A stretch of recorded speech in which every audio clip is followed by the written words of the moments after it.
A downpour like never before. Yesterday's showers of over 15 centimeters have broken a 100-year record over Chennai. We have not received this type of rainfall so far in the last 100 years or so. Meanwhile, the Chennai Corporation gets its men and machine in place to tackle the monsoon maladies. All construction work to end by September 1st. Arch rival Karunanidhi dubs Amma's first 100 days as an emergency period, angry over his minister's arrests on land grab charges. The Madras High Court stays the trial in the Shankara Raman murder case after allegations that the seer bribed a judge. The handcuffs fall on another minister from the DNK stable. K. Nehru is arrested in Trichy for land grab charges. 1.85 crore women in the state will now get their promised kitchen freebies. The city corporation will oversee this from the 15th of September. With great relief for festival and wedding shoppers, the price of the yellow metal is down by 1,080 rupees per sovereign. With realtors made to wait for months for a plan approval, the holding costs mount, property rates start to inch higher by the day. And this weekend's got it all on the silver screen: love, the action on the streets, and revenge for the bloodshed in the past. Good evening and welcome to your primetime bulletin. Headlines now on Ndtv-Hindu. I'm Evelyn Matthew, joining you with all of the day's top stories. These are the rest of today's headlines. Government reaches out to Anna directly, hoping he'll be more than flexible than his team. Vilas Rao meets Anna. NDTV learns of a new formula for Anna: end your fast but continue protest, after Prime Minister Sonia Gandhi appeals to Anna to end fast. The Prime Minister says all versions of the Lokpal bill can be debated on the floor of the House and then referred to the standing committee. Manish Tiwari apologizes for insinuating that Anna Hazare was corrupt, says some things are said inadvertently. Team Anna says they are open to talks and will attend talks if they are invited, but also ask supporters to get out the Prime Minister's residence. Our top story this evening: Amma's dissent with the centre was emphasized today at the Assembly session when an MLA demanded that the state do more for the youth's welfare. Jayalalitha quickly quipped that enough of help was not enough coming from the centre, especially in the state's scheme for free laptop distribution to students. The House was told that the centre helped with only 10,000 crores of the 2.5 lakh crores demanded by the state. If the monetary help was in fact given, the Chief Minister added that she need not have burdened people with the additional VAT that is expected to bring in a revenue of nearly 4,000 crores.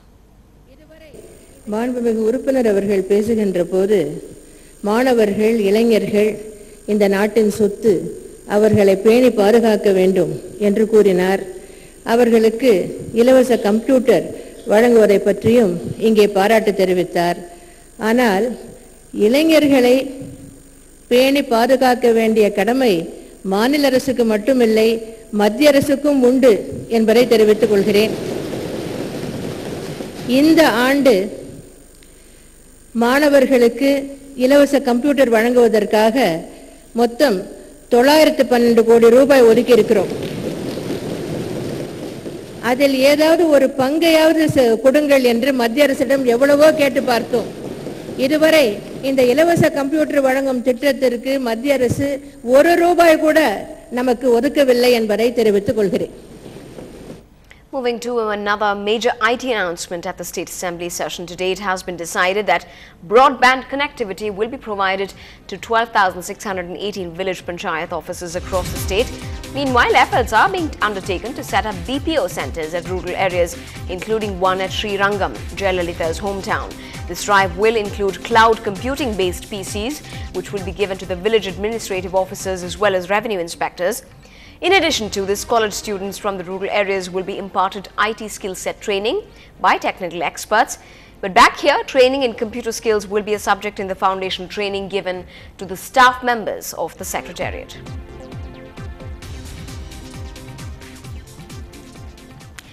Well, farmers are in for a boost as well. Thanks to Amma's announcement today, the Chief Minister told the Assembly that over 1,000 go-downs for agricultural produce, which will help farmers, will in fact get remunerative prices as a result of this, as they can now store food grains for up to 2 months. Jayalalitha reminded the House that there are government go-downs which can store up to 8 lakh metric tons of goods. Since the state has an ambitious target of producing 115 lakh metric tons of food grains, An additional 1.55 lakh metric ton equipped storage facilities will also now be created at a cost of 105.47 crores. 1166 கிடங்குகள் கட்ட எனது அரசு முடிவு செய்துள்ளது என்பதை மகிழ்ச்சியுடன் தெரிவித்துக் கொள்கிறேன். இதன் மூலம் 1,55,300 மெட்ரிக் டன் அளவுக்கு கூடுதல் சேமிப்பு வசதி ஏற்படுத்தப்படும்.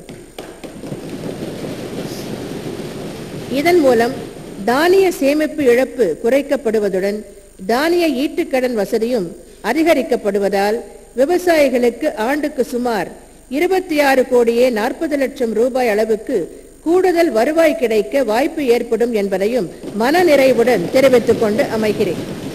Now, if you've been wondering about the promised freebie fury of mixers and grinders by Amma, well, we can expect that soon.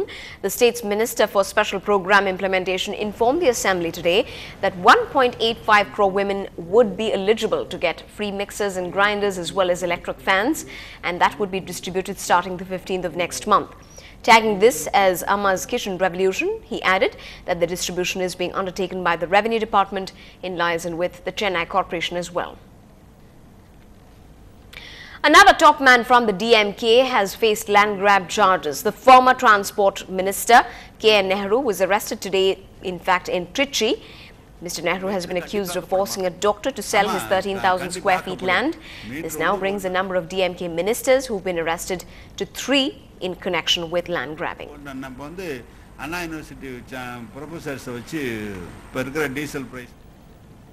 Well, in reaction to this and the previous arrests, the DMK chief M. Karunanidhi has compared the AIA-DMK rule to a state of emergency. Emergency. Yesterday came emergency.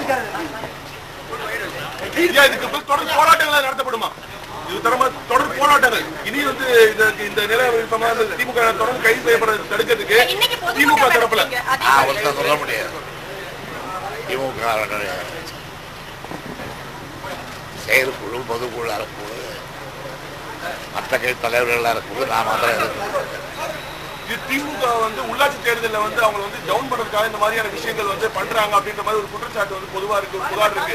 அது மாதிரி நீங்க என்ன சொல்றீங்க? நீங்க சொல்றா சரிதான்.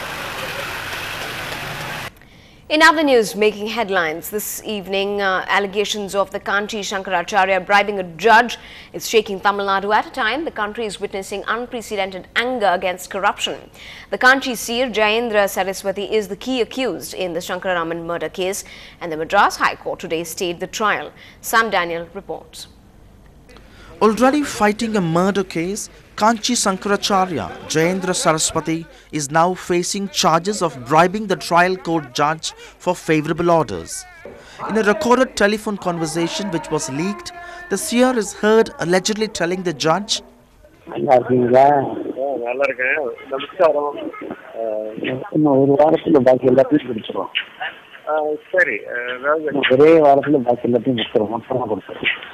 following a petition to probe corruption charges, the Madras High Court has now stayed the Shankararaman murder trial, in which the Kanchi seer is the key accused.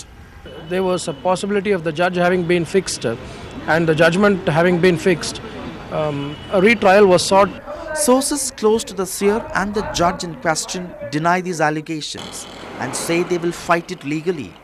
However, the issue has certainly strengthened civil society's demand to bring the judiciary under a stringent law to probe judges facing corruption charges. In Chennai with Peer Mohammed, Sam Daniel, Ndtv.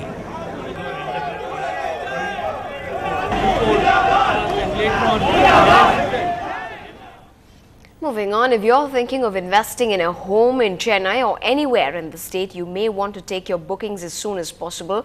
Industry experts say that prices are likely to shoot up by at least 250 rupees a square foot. And if you're wondering why, well, real estate developers blame it on the government. Posh residential apartments and houses on the city's outskirts have been a popular investment mainly because of the affordability factor. But this may change soon. Realtors say that the government has not approved a single new residential project in the last 6 months. When the approvals are not coming on time, when there is a stagnation in the approvals of the new projects, what happens that the market will find the demand, but this new stocks will not come in. When the supply of the new apartments or new project launches are getting delayed, automatically it will put pressure on the price factor. CREDAI claims that it takes anywhere between 18 to 24 months to get a building plan approved, and that even now 675 projects accounting for nearly 43.5 million square feet are pending approval. 80% of these projects are in the residential sector. Builders say the delay in approvals directly causes prices to escalate. Developers also say with costs of important components like cement and river sand on the rise, the market will definitely see a rise in prices. One is expedite the approval process. That's very key to our growth. Second is control the prices of materials that goes as a major input like cement, river sand, steel and bricks. And number three would be also to simplify the processes post the approval till we get our completion certificates. Real estate developers say they have even made representations to the centre to bring in more transparency in the approval process. And if that happens, it could benefit the common man, since realtors will be less inclined to hike rates. But builders say that's a tall order. In Chennai, Pratiksha Ramkumar for Ndtv-Hindu. Up ahead on headlines now, hark or wedding shoppers, the price of the yellow metal is down by 8%. More in just a bit.